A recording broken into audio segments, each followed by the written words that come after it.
we have Paul and Adam from Plugged In, Focus on the Family, et cetera, et cetera, et cetera. How are you all this evening? We're doing great. Doing We are fantastic. doing great. Yeah, we're your first interview today, correct? Oh, yeah. Yeah. Definitely.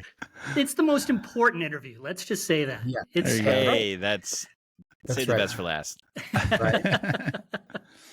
Well, we were talking before we hit record. Our family and myself when we were kids too, the brothers and we grew up on Focus on the Family. Grew up on McGee and Me, and then of course with Plugged In, all the movies that we wanted to watch and my kids want to watch. We always go. The three of us, we have kids, and we always go to Plugged In and see what you all are saying about the movies and how many curse words. And my son the other day, he goes, do they actually like name the cuss words? I said, no, honey, it'll have dashes in them and it'll tell you the cuss words.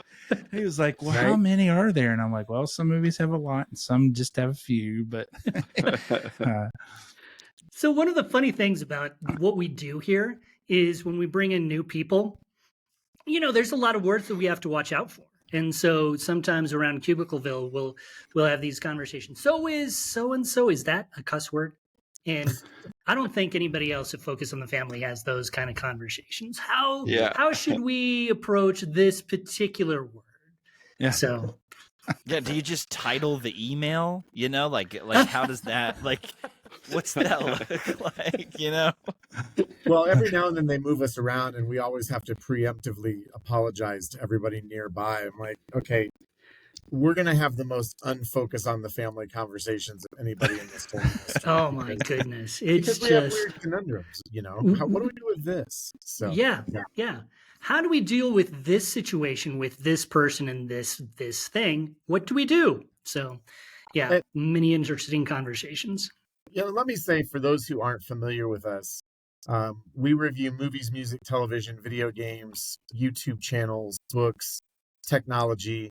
We want to give parents especially, but families and others that are using it, the information that they need to make the best decision possible about their entertainment and technology choices.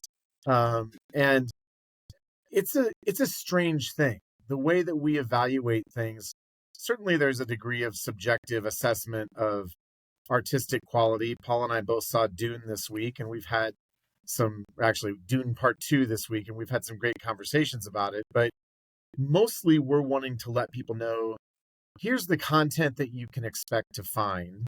And we want to balance it between being specific enough that you have the information you need, but also vague enough that somebody reading a review of a really harsh movie, doesn't end up in a bad place because of the way that we've described something.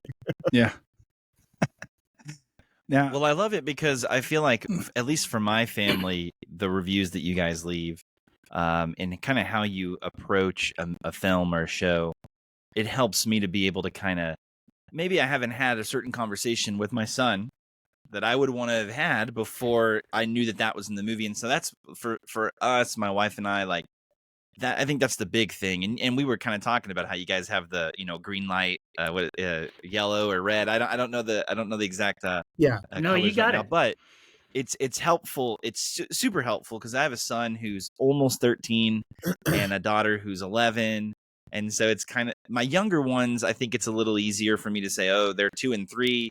I have a good hold on what they're ready for. But, right. No, but at that teenage age, I haven't had certain conversations, or maybe I have. And I want to, so what you guys do is super helpful. And I was talking to my brothers before we started the interview. I was like, my kids, well, they were excited that they heard we had the Plugged In guys. And because in our household, it's not this thing, kind of the default has become, it's not, Dad, can we watch this movie? Or Dad, can we, my kids will come to me. They'll say, Dad, can you plug in this movie? Can you see what Plugged In says? Because I want to know if I can watch it. And so it's this thing of like, in our house, I know it's a super big help and a blessing to our family. What kind of, do you guys ever get pushback in the opposite direction where it's like, you guys are so wrong, this movie was horrible, or this movie was great, or you guys get those as well? we've had teens write in saying, "Oh my goodness, why did you give this a bad rating? This is really great. It has my favorite star. It's got great action. What are you guys doing over there?" So yeah, we do get some pushback every now and then. And I would say historically, you guys deal with Christian music, especially if we pick on somebody's favorite artist. Oh, yeah. Tweens and teens identify with musicians, I think, more deeply than almost anything. Maybe video games are in the mix too. And so when you suggest that Taylor Swift actually isn't perfect and there may be some issues that you need to deal with there, Oh, you're poking the bear on that one. you're stepping on the rail there. And so we get some of those emails and teens that are very upset. But it's interesting how often we've now been around long enough that we'll also get email messages from people who were the teenagers Send us who this were mail. exactly. We're old. 13 are cent now- stamps. Yeah. Oh, sorry. Paul, I'm trying to tell a story. Usually it's the other way around. I'm usually the interrupter. Who are now young adults, maybe starting to have kids of their own, and their perspective has changed. So Paul and I have both been around quite a long time. Paul's 15 years. I'm just past 20 years here. And so, that's a lifetime for a lot of kids. And if you started... Thanks, Adam. Wow. Goodness gracious. Sorry. I mean, it is what it is. Now, could you guys give an estimate? You've probably been asked this question before, of how many movies, TV shows, et cetera, you all have reviewed. Ooh. It's a lot. Yeah. Are you talking about like in its totality, like in our time? About 10? Yeah. 9 or 10. We really take our time with our reviews. Really try to get them just right. No, I think I review typically. I probably review as much as anybody on our staff, and I probably review about 100 movies a year, and probably an equal amount of television shows. So the reviews that we've done have probably, for our entire organization, they're probably up to the tens of thousands now. So yeah, I think we're north of 10,000 on the site as a whole. I counted up my movies a while back because I like to get full credit for everything, and it was actually not as many as it feels like. It was something like 700 or 800 movies in my 20 years. I've done really, more. Yeah, it wasn't as high as I thought it would be, but I've been in more of an editorial role the last. It's still a 7 ton or of 8 movies. years. So, and I would say most of the time, we produce one review of something or other a day. It's typically, I figure, about 5 a week. I'm probably somewhere in the neighborhood of 3,000 to 4,000 pieces of content on the site, I'm guessing. Okay. Yeah. So, and Paul is probably in that neck. Well, maybe not quite that many, but it's a lot. Yeah. Now, go ahead. I have a quick question. So can you ever sit down to watch a movie or a TV show without the analytical, like I gotta write this down. I gotta like. Oh, yeah. Or do you go back a second time and actually watch it? That's what I do. That's Yeah. what I do. It is sort of weird because and actually the person who hired me into this job, they said movies will be ruined for you forever. And that guy actually, he does not have a TV in his house to this day. He's watched maybe 2 movies in the last 5 years since he's left. And it really does. You do start automatically counting swear words, in these movies. You just think, oh, yeah, that's not good. And you just sort of go through these movies. But I have found that I'm still able to enjoy them, especially, as you say, Jake, sort of the second time through, when I'm able to, I watch it for review. And then if it's really good, then I'll take my wife to see it. And that becomes a time where you can just sort of relax, sit back. Although I do have to confess that I also start thinking, oh, I missed that. I'm going to have to change that in the review. So you're always sort of working. Right. Sure. No, that's what I get hung up on is I edit most of the movie reviews. And sometimes if I see something later, I'll be like, I do not remember that being in our review. And I'll have to go back and sometimes it's not there. Sometimes it is there and I just didn't remember seeing it. And sometimes it's written in such a way I'm like, okay, they covered it here. I wouldn't have described it that way, but it's in there.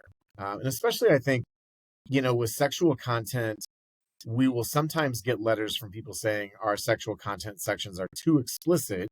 And we will sometimes get letters from people who say, wow, you guys didn't give enough detail here. This was way worse than I thought it was going to be. And I always feel kind of strangely comfortable if we're getting crit from both sides, that we're trying to walk that middle path of enough information, not too little, not too much. But there is a degree of subjectivity to it. Certainly, we don't want the way that we talk about that content to be a problem for anybody. Yeah. Now, practically, what does this look like for you guys? Because I've wondered about how you all review movies. Are you sitting in a movie theater with your notebook and your popcorn, or No you get popcorn. screeners? Like, I've often wondered, like, are they sitting there like, swear, like, are you? What does this look like for you guys practically? I'm so curious. Yeah, so it's a little bit both and. We do get screeners. I just watched Kung Fu Panda 2 or 4 on a screener this afternoon. You could just send me that link. I appreciate that. Thank you. No problem. I'm I heard sure the the language was publicists terrible wouldn't have in a that problem. movie. Terrible. Terrible. So many uses of the word but. So many. Yeah. Oh, man. But a lot of times we do drive up. We are located here in Colorado Springs, and so we drive up to Denver. I'm up at Denver probably maybe once or twice a week. And yeah, we actually are sitting in a movie theater. It's usually an advanced screening. So I come in with a little light up pen. It actually lights up on the tip. And I take notes the entire time. Just scribble away, scribble away. It is a very strange job because even fellow movie reviewers, sometimes we go to just these critic only screenings.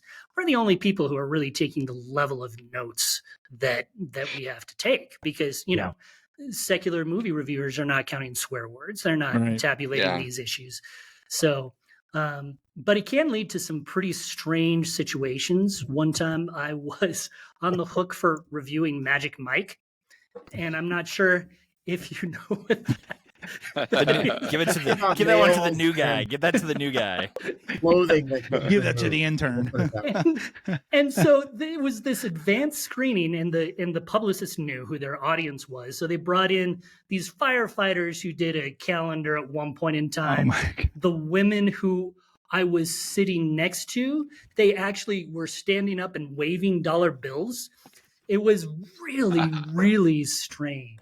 So I'm not sure if that's appropriate for your audience, but I thought I'd share. Two other things, because I think this is related. We get a lot of people who say, why do you review R-rated movies? And Magic Mike is a great example.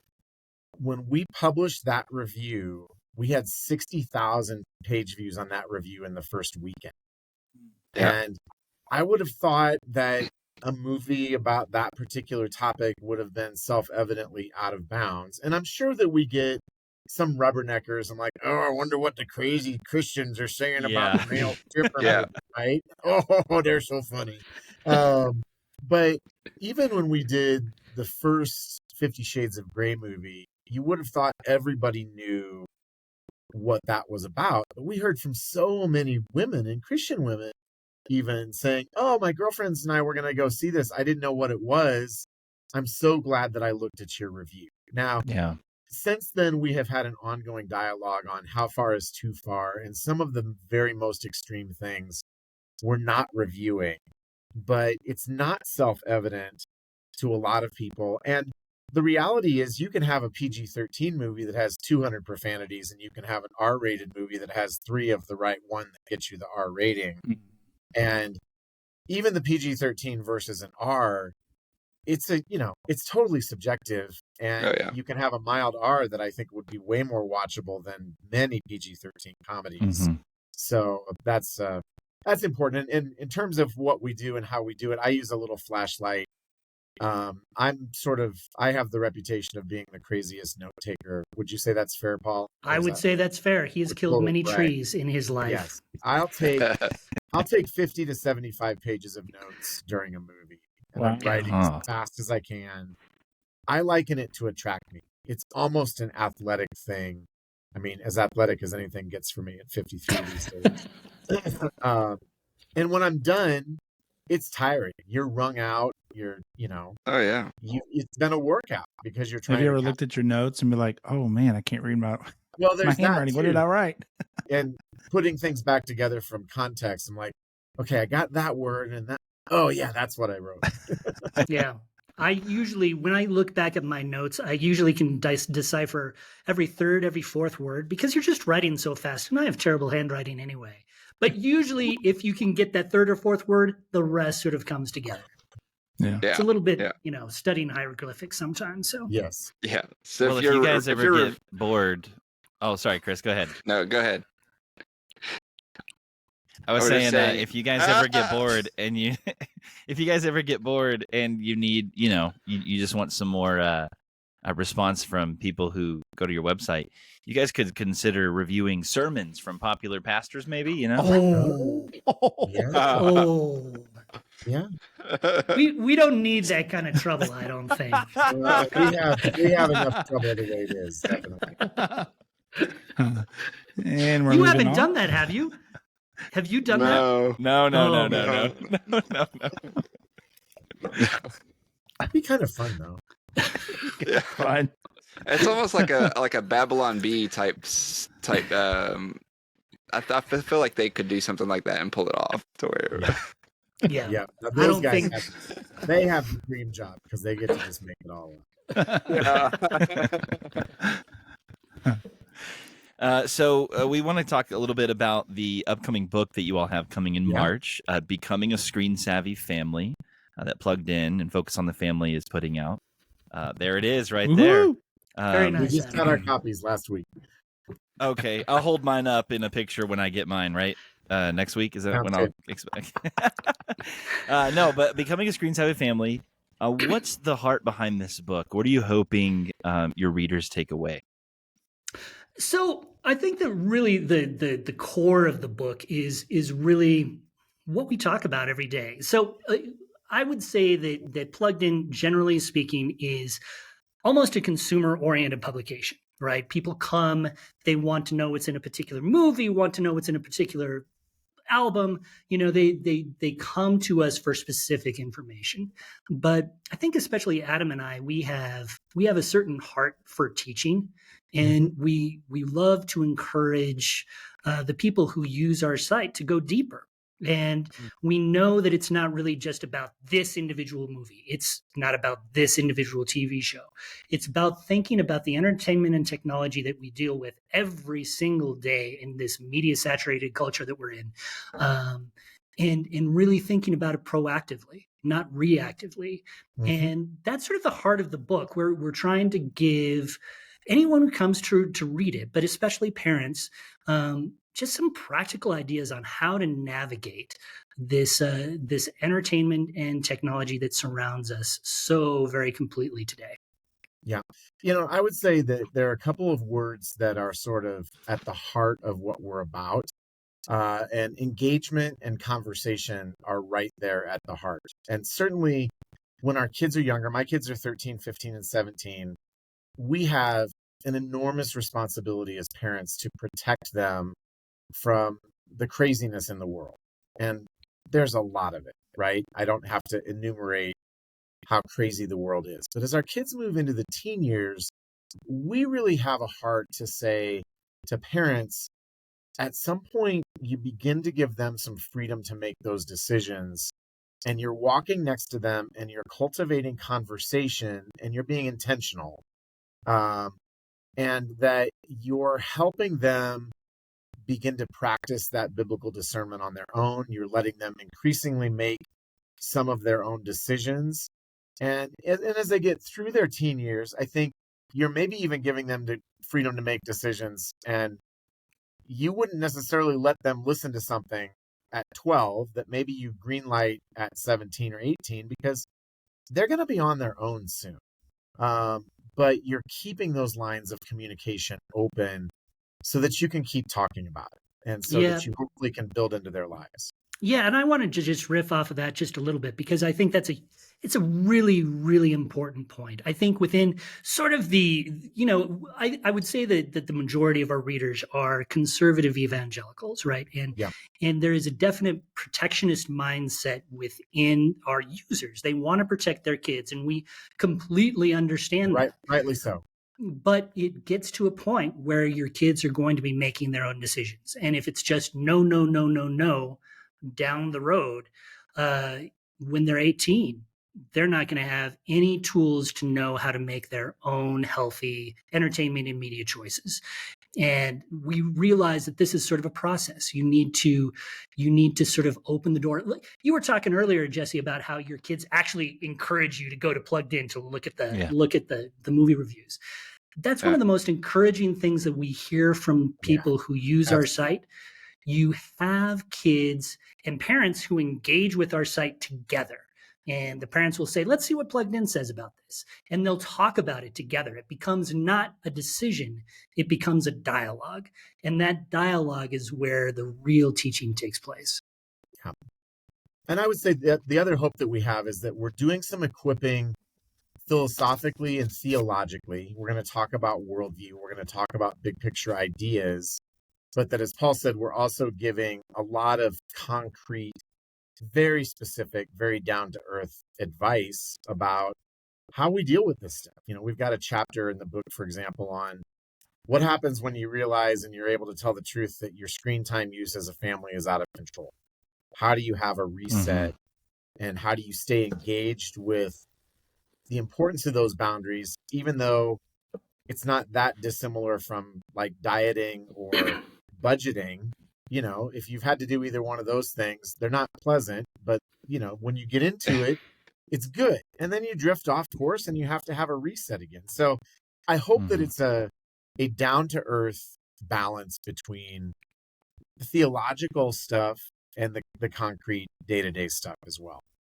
Yeah, I think it's awesome because as a youth pastor, these are the conversations I'm having with students and parents. And so everything you guys are saying, I'm like, oh yes, I'm having these conversations on a daily basis.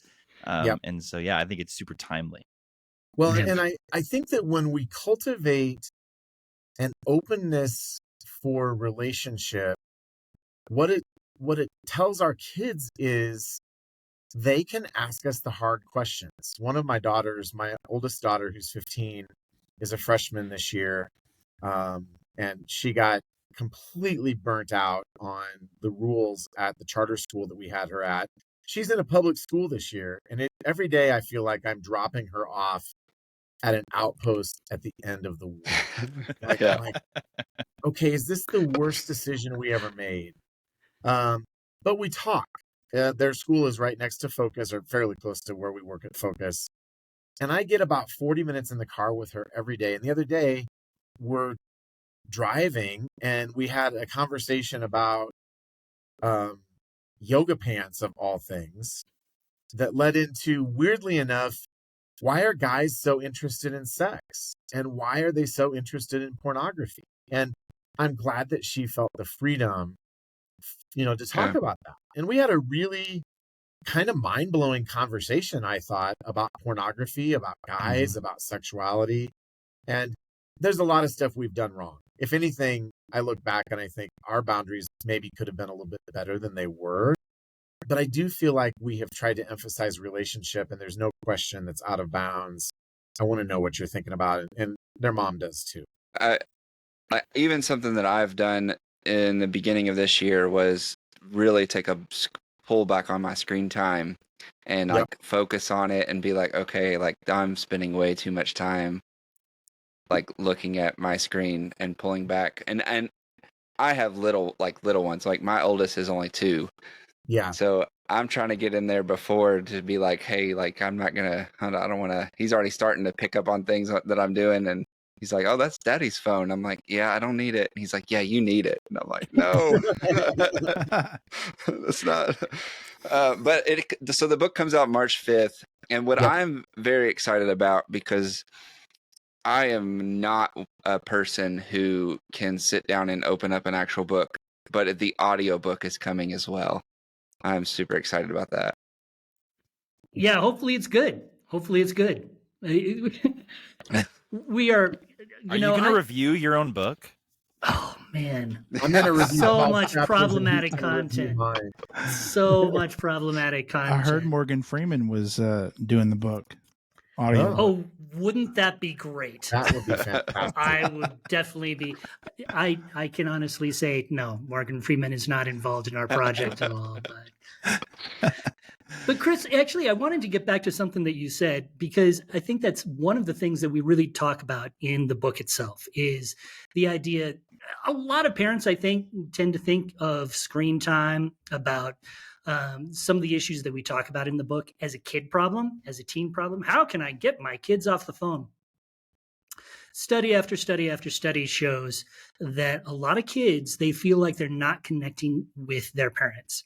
And Yeah. the number one reason they're not connecting with their parents, they say, is because mom and dad are scrolling through their phones. They're going through their social media feeds. They're paying more attention sometimes to their phones than they are to their kids. And just as kids can zone out and stare at those screens, we can too as adults. Oh yeah.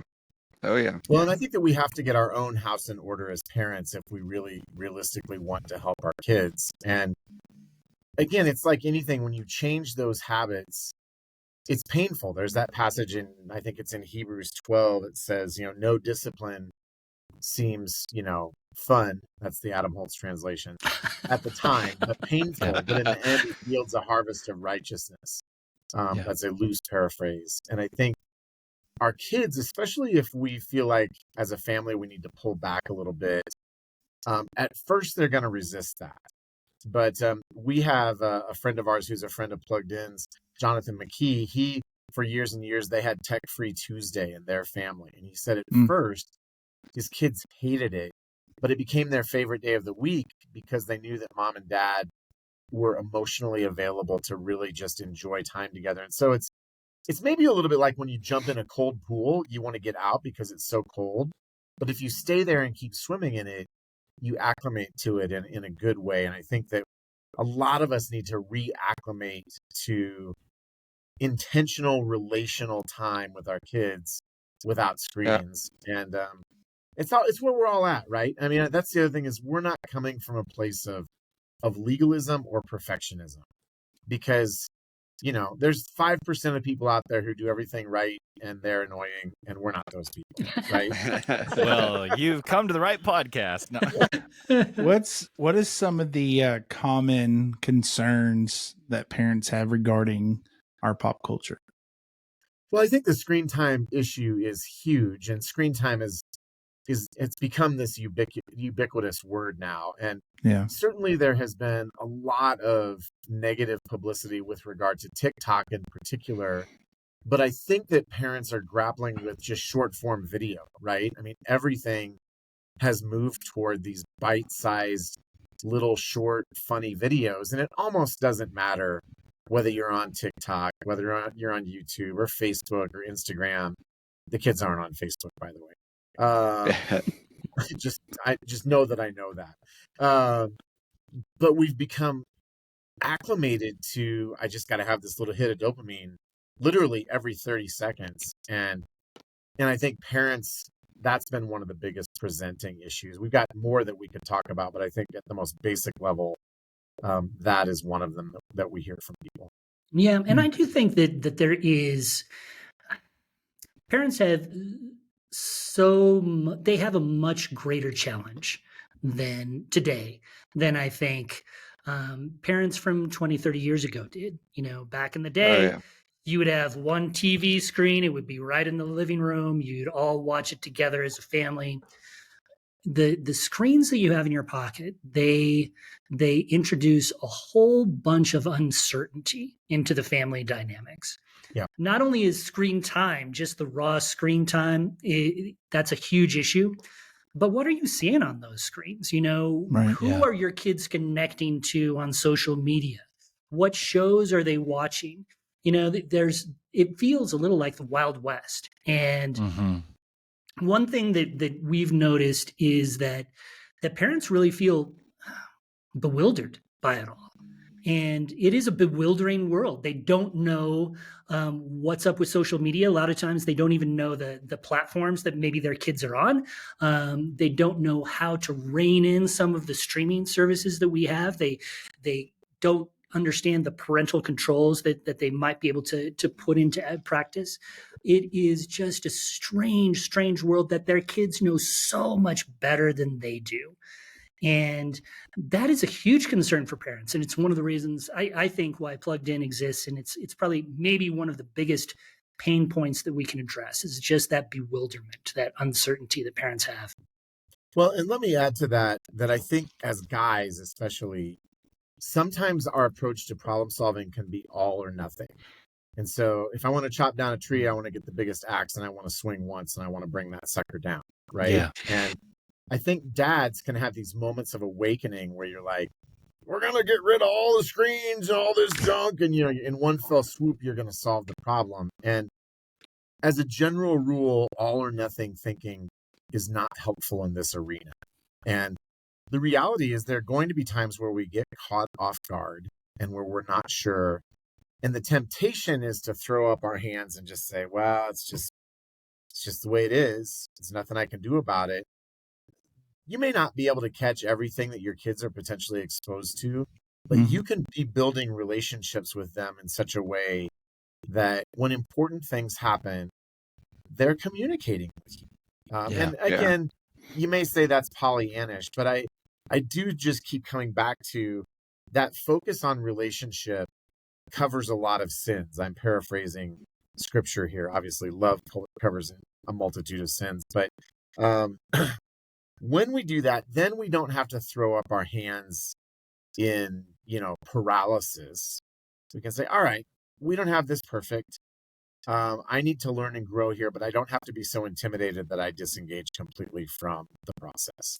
And it can be a terrifying process. I mean, honestly, you don't necessarily want to hear your kids talking about some of these things. It's awkward. It's embarrassing.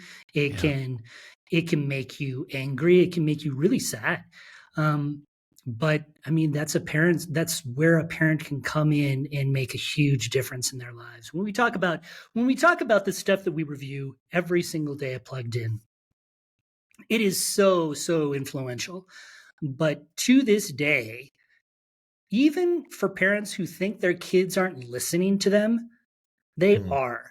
You are still the number one influence in your child's life.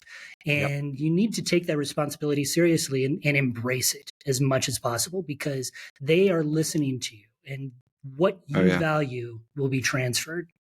And one of the other things I would say here is, and we talk about this, I think, in the book, is look for places where you can engage wholeheartedly in your child's entertainment world. It's not all bad. And it's not all garbage. And there are places where you can connect and build relationship. And just one example, in 2016, my son, who was much younger than he is now, however much that math is, he was like 8, said, hey, can we get Pokemon Go? And if you would have told me in 2016 that this was going to be one of the greatest relationship development things that we ever experienced, I would have said, no way. We're still playing 8 years later. We spent all day downtown Saturday walking around, catching Pokemon. We had the birds and the bees conversation playing Pokemon. And so you have this shared experience. And what that does is when you say yes to some things, I think it gives you capital to say no to some other things when they really are out of bounds. It's like, we're not going to go there. But remember, we're saying yes to this and this and this, and we're doing that with you, and we're having a blast. And so I'm a huge proponent of where can you enjoy, whatever it is. Maybe it's video games. Maybe it's a movie. Maybe it's a particular band. Get that shared experience because then you've got that capital together. Yeah. So, I mean, these are awesome, practical application things that parents can be doing with their children. And I know that for me, like, yeah, Facebook was all I had until I became a youth pastor. And then it was like, oh, I Yeah. need Instagram. Oh, I need Snapchat. Oh, I need all these Yep. things, because I quickly realized that I couldn't get a hold of my students on regular text message. I would text them and then nothing. Nothing. But I learned quickly that if I sent them a Snapchat message, or if I sent them Yep. a Instagram message, they immediately respond. And so that can be, especially someone who's not, like, you guys are kind of hitting on this. It happens so fast. These parents are, wow, that's a new thing. Wait, what's TikTok? What's this? And so, like, I remember there was a mission trip we were going on, and I had kids fill out an application, and one of these kids started sending me his mission trip application on Snapchat messages. And I said, hey, no, man, like, I had to be like, hey, you can't, I can't do this on Snapchat. Like, I need you to send an email, like, I can't, but it can be overwhelming, So Yeah. what would be some advice you'd give to a parent who does feel like, man, how can I teach my kid or restrict them or help them through something? And I'm not even quite sure how the platform works or what this platform is, but I know that I need to, do something. So what would be some advice you'd give a parent that's kind of in that spot? Well, I think not operating from a stance of fear, right?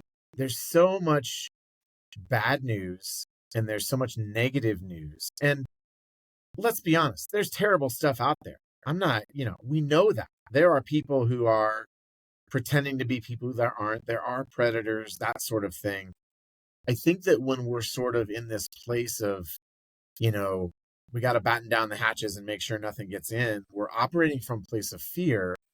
And I think that we can operate from a place of, okay, let's explore this together. And on the front end, really saying, all right, let's find out about this together and learn about it together.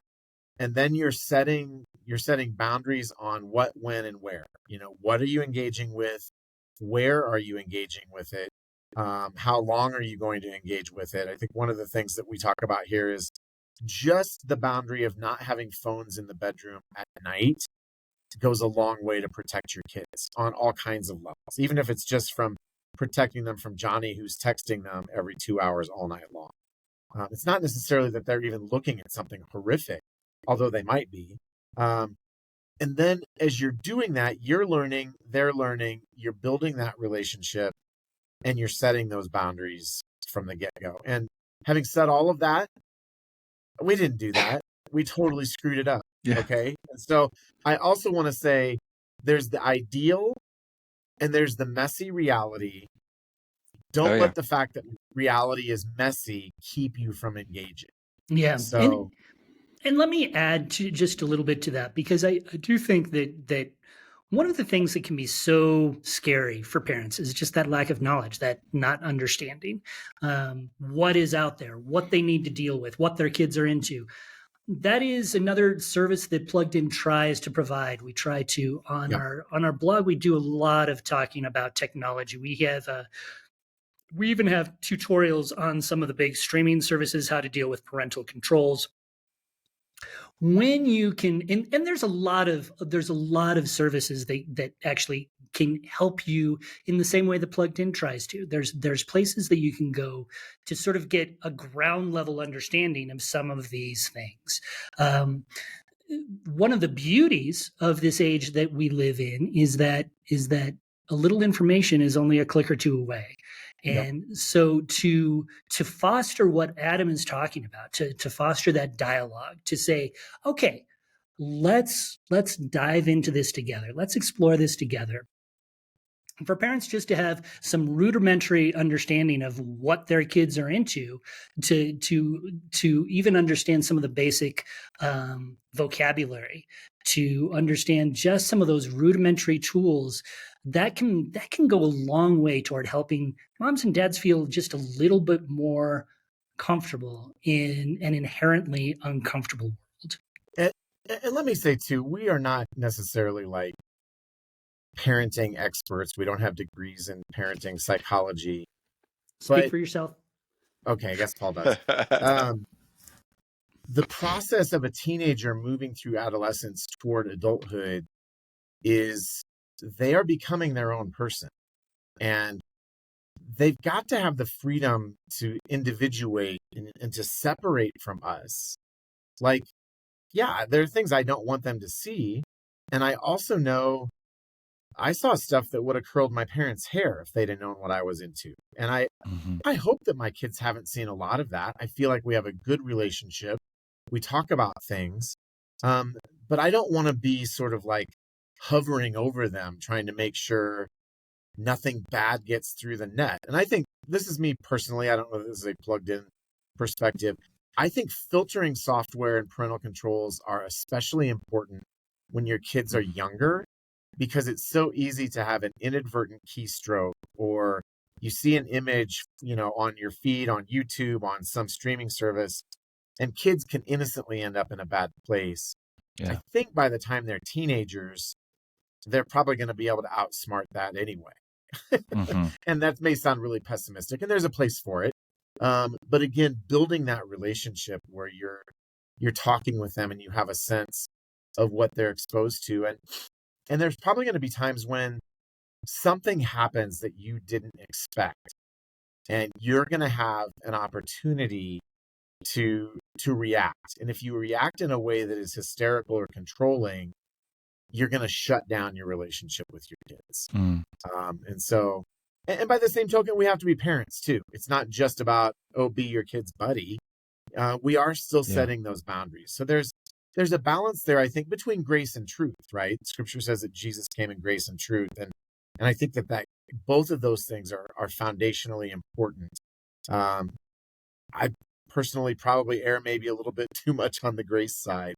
But I think that's hugely important, that they know they're loved, that they know that there's trust, and that they can come to you. Good. Yeah. Well, gentlemen, we certainly appreciate this conversation, but we'd like to have just a moment of a little bit of fun with you. Not that we're not having fun with these conversations, but with first-time guests, we always like to do a favorite things segment. Kind of gives our listeners a little bit, a kind of a get-to-know-you moment. And so you guys, I know there's two of you. You can both answer quickly, but essentially we're just going to name a topic. And if you could let us know what your favorite thing in that topic is. Star Wars? Sure. Sorry, I just wanted everything. to get, well, it Just used finish to be it, Star Star Wars. Wars. It stinks now, but old Star Wars. Yeah. Go ahead. All right, so let's start out with your favorite food. Oh, buttered noodles and bacon. Corn. Wait a minute. Let's go back to this. Butter noodles and bacon. Is this a Colorado thing? No. No, it's just a me thing, man. I tell you, when I come home from a hard days of work, when Adam's been particularly mean to me, I say, I really need some buttered noodles and bacon. It's just sounds like very tasty. my 2-year-old's meal. Well, that's the thing. I've never grown out of that. I've never grown out of that. It's so Actually, good. I did not know that about you, so that's fun. We just learned something about you. And corn, that's the lamest answer ever, Adam. No, it's not. I'm from Iowa. My family Adam, raises have corn. you ever met the Corn is corn the answer. ambassador? No. Is there such a thing? Yes. He The little loves kid? corn. I like that. You're talking about the little kid? Yes. Have you never seen that video? The corn, or what does he say? Y'all probably should review it.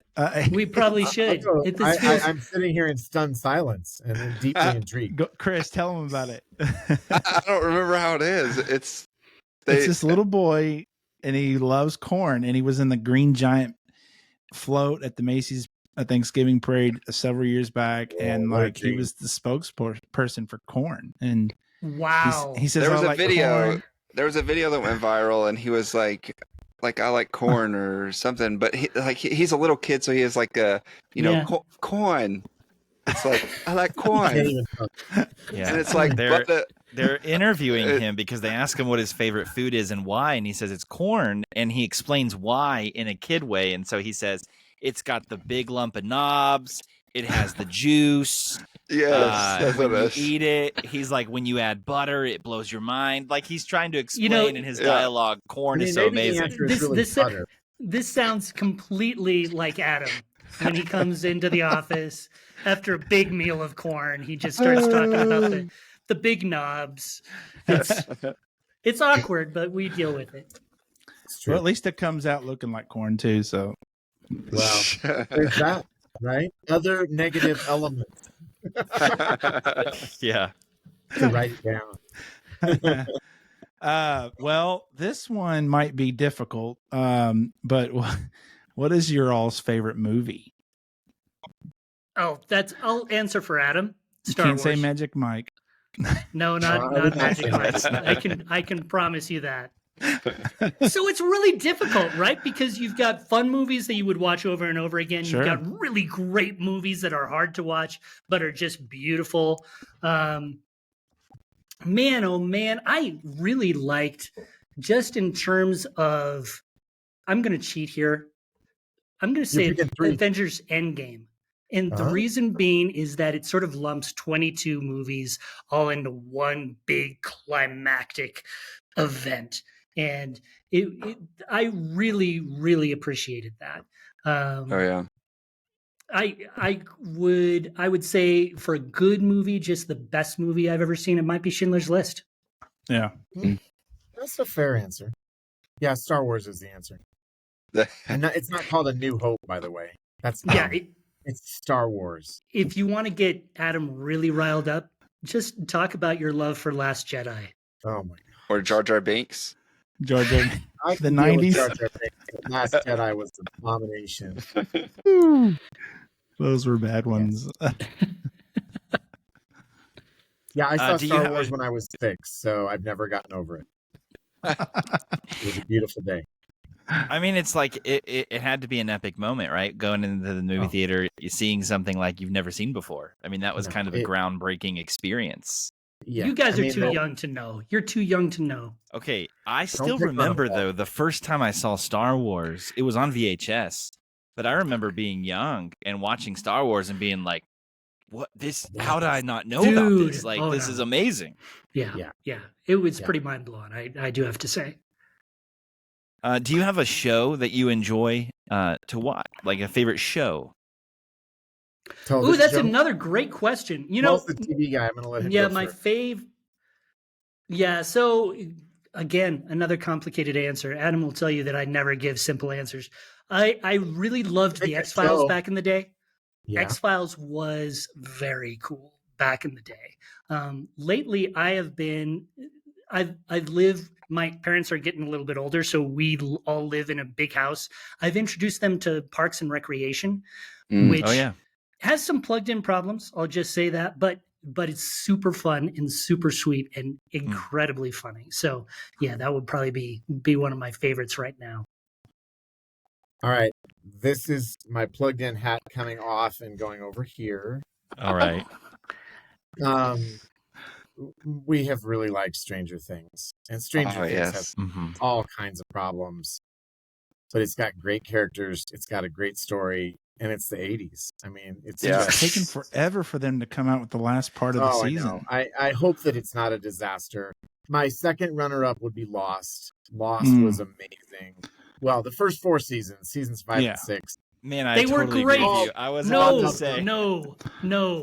I am the one defender of that finale for Lost. I really Nah. liked that end. I really I liked was it. bummed But about up the till then, ending. it was pretty good. It was metaphorical. It was great. They Did didn't you? know how Well, to y'all end it. probably reviewed it, but Manifest, we watched that show. Oh, and I yeah. was so bummed about that ending too. I'm like, Yep. really? Yeah, the Manifest ending, it just... I think sometimes with storytelling, I'm heartened by the fact that lots of people whose stories I have enjoyed, they don't know how to end anything. Like J.R. Tolkien, you know? We get to the end The of Lord Scouring the of the Rings, Shire. We have the Scouring of the Shire. I'm like, oh, for the love, the story's over. We don't need this. I'll stop it. All right. Do you all have a favorite musical artist of all time? See, I can trouble. answer Adam's questions better than I can answer my own. That's true. So for Adam, it's Bon Jovi. For me, It's his life, though. Okay. That's right. It's my life, Paul. It's now or never. Very nice. Very nice. For me, it's actually Simon and Garfunkel. Yeah. Love Simon and Garfunkel. I have always liked music that is older than I am, so that would definitely qualify. I just picked up Bridge Over Troubled Water vinyl at Goodwill the other day for $1, and I was so excited. Oh, Can cool. I just say, one of the weird things of right now is vinyl. That all my kids buy is vinyl. They all Yeah. have record players in their room. I'm like, Throwback. what is it, 1975? Yeah. It's Oh yeah. so weird. Oh, I got this. My son like buys expensive, rare. Oh, only 500 of these, and they're pink. I'm like, okay, great. I get it. But we have so much vinyl. They have so much more vinyl than I do. So I know that you guys are Christian music guys. So I do have to say, I've really liked Jars of Clay. I'm a big Jars of Clay fan. Oh, yeah. Switchfoot Look has. at you pandering. That's awesome. Paul. It's true. It's true. I've always liked Jars of Clay. And Burlap to Cashmere, is that right? Yeah. They're Yeah. very Yeah, good. nailed it. Yeah. One awesome album. album. One awesome Where album, did but they it go? is. Why did they not make any more? Have you talked with them? Can you tell them to make more? I would. buy them. No, they Regal did like Rivera. a. I mean, one excellent album. Yeah. Who? Would you Yeah, get? my answer is actually Bon Jovi. Oh, yeah. I've seen him 10 times. I've only missed a couple tours. And poor John, his voice is obliterated now. He just had reconstructive surgery on his throat, and they put an artificial vocal cord in. So we'll see if that helps. Yeah, Adam texts him like 40, 50 times a day just to wish him well. No, true story. I tried to get an interview with him years ago, and I got through the front door, and I was talking to their gatekeeper, and they found out I worked for Focus on the Family, and it was radio. That was the end. And they're like, And Hey, I was Adam. really, really bummed. I mean, Adam, I was yeah. bummed because I didn't You get should the invite him interview. over. I was also bummed because it felt super unprofessional. I'm like, You should invite him over for some Yeah. cream corn. yes, Exactly. And my Exactly. Christian votes, my son and I are huge Skillet fans. There you go. We've had the privilege to get to know John Cooper a little bit. John is amazing.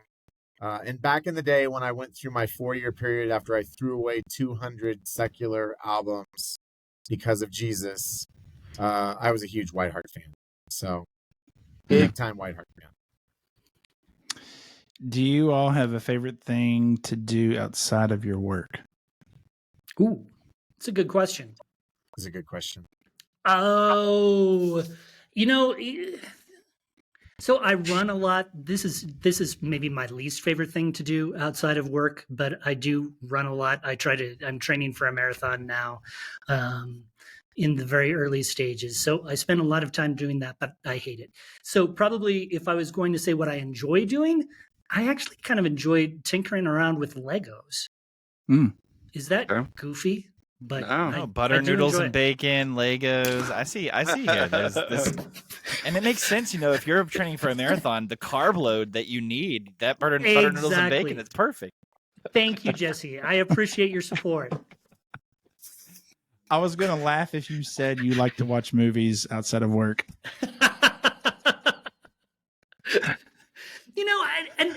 I'm an old English wonk, right? So I do love to read, but You read. I like do real read books. like actual books. I don't do these audio books like some people. Hey. No, I do try to read at least a book, every week or two if I possibly can. But And Paul, where are you at? I'm going to out you. You are making your way through biographies of all the presidents, right? which is the most boring thing you could possibly say on this podcast? No, I don't. I think it's super interesting. Woodrow Wilson. I am plowing through Woodrow Wilson. It's 1919. He's doing big old talks about closing down the war and the League of Nations. And yeah, I could tell you all about Woodrow Wilson if you wanted to, but that seems like a different podcast. Hey, listen, that's right up my alley because Is it really? I listen to history podcasts, History That Doesn't Suck, and they're going through all of the presidents, and I love that's my alley. I was going to actually say, have you read George Washington's Sacred Fire? If you're reading about the No. presidents, it's a No. really good one. Very good. George You have to start Washington's over, Sacred Paul. Fire. Yeah. Start over again. We'll go through the system Go back again. to President 1. Yeah, come on. Yeah. Do you guys have a John? favorite ice cream Oh. flavor? Adam has to answer. Oh, Yes. sorry. So I am a long time, extraordinarily untalented guitar hack. And in lieu of learning to play the instrument better, I just buy more gear. So I have a lot of really nice guitar gear. But during COVID, my son, who's now 17, he basically said, you don't know what you're doing. You're not using any of this. I'm claiming all of it. You just took it over?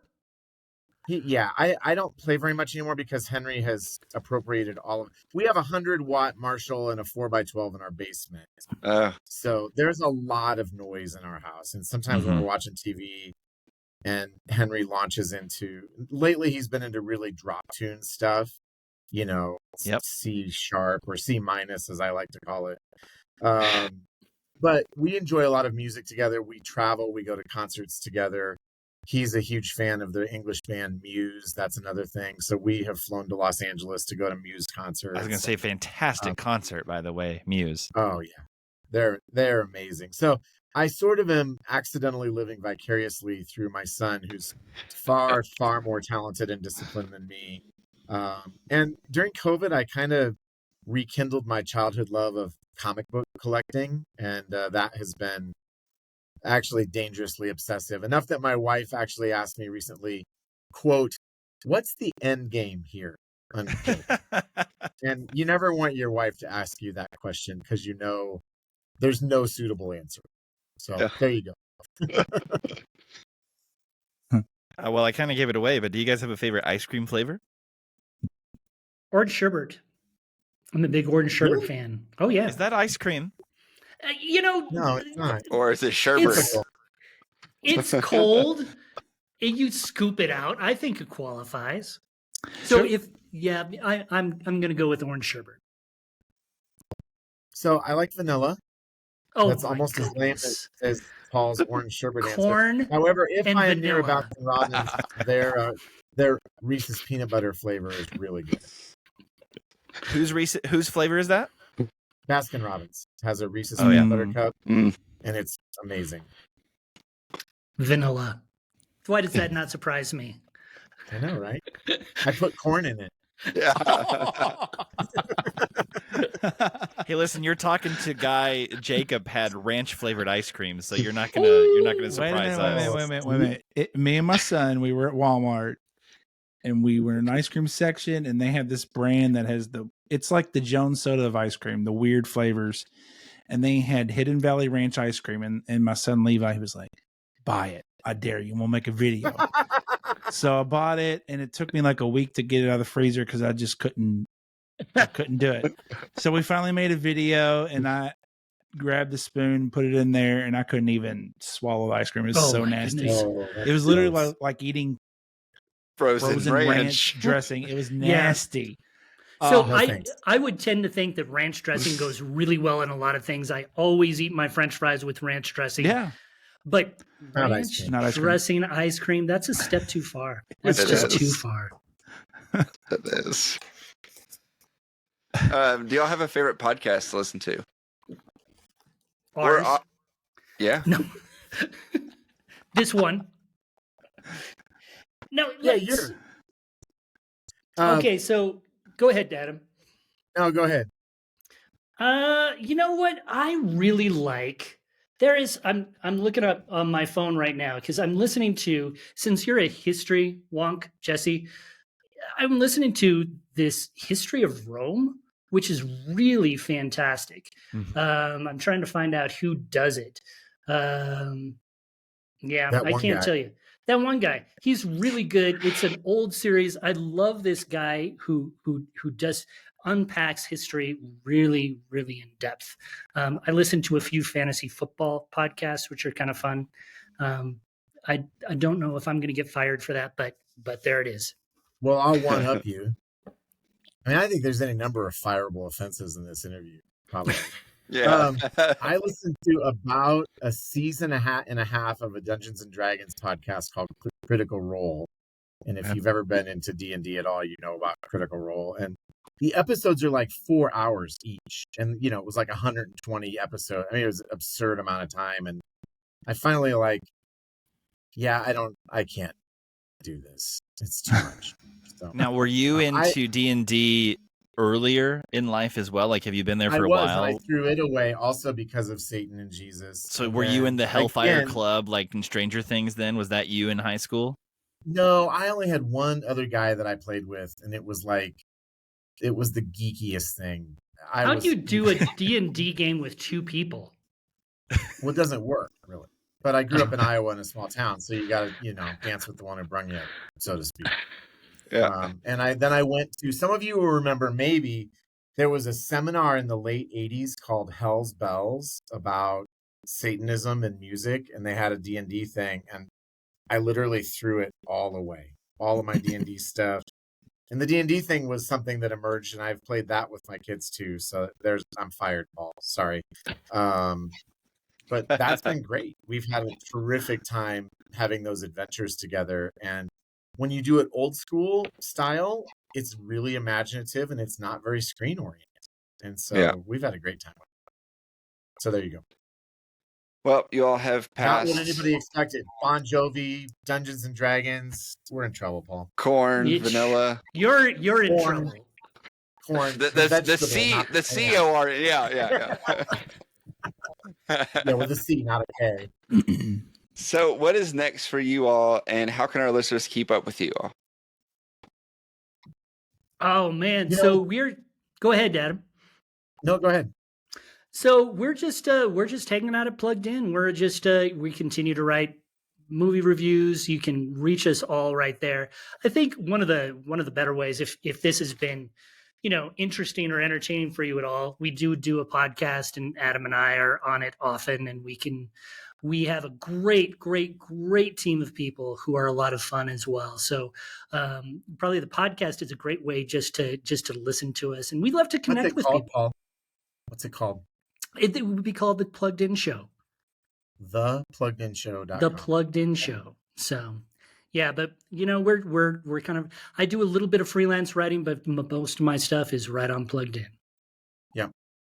Yeah, same. And I was laughing. Every week sort of feels like Groundhog Day because we go through our production cycle every week. We will review anywhere from 3 or 4 to maybe 7 or 8 movies. We'll do 5 or 6 TV shows, and we just crank all the time. Yeah. Trying to keep up with what's happening in pop culture. So we are much less cool than a lot of people that you probably talk with. So right, and that's probably clear by now.